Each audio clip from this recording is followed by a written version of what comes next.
Yeah. So we're going to look at the calf slice attempt that led to a knee bar that Lipski was able to hit successfully in her fight a few weeks ago. Okay, there's a couple ways this can happen, right? From a submission grappling perspective, let's say I'm in like kind of a very extreme, not a very proactive passing stance, but my knee is turned in to prevent, right, inside knee position, okay? So from here, right, my opponent's able to go 2-on-1 and lace the leg in this kind of like semi-quasi 50-50-ish position, right? It happened in the fight because Lipski was kind of side on, right? Because she didn't want to get up kicked, okay? She didn't want to be bending over, and she was maybe looking to punch down, okay? But you can see how, right, her opponent was able to pommel through from that position and end up here, okay? Now, her opponent did something smart, right? She turned the knee and she laced this way, right? Exposing the heel, right? Forcing the rotation, okay? So her opponent cuts through, but right? She got so overzealous thinking about the calf slice that when she sits up, she basically locked her knee forward to the groin, okay?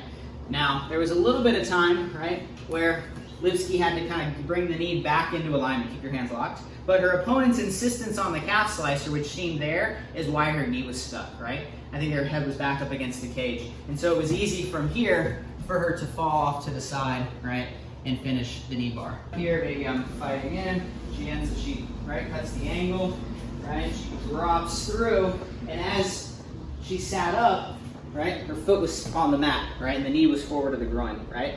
She was able to kind of collect, post, and hit this nice big tight bridge and fall and finish, okay? Right?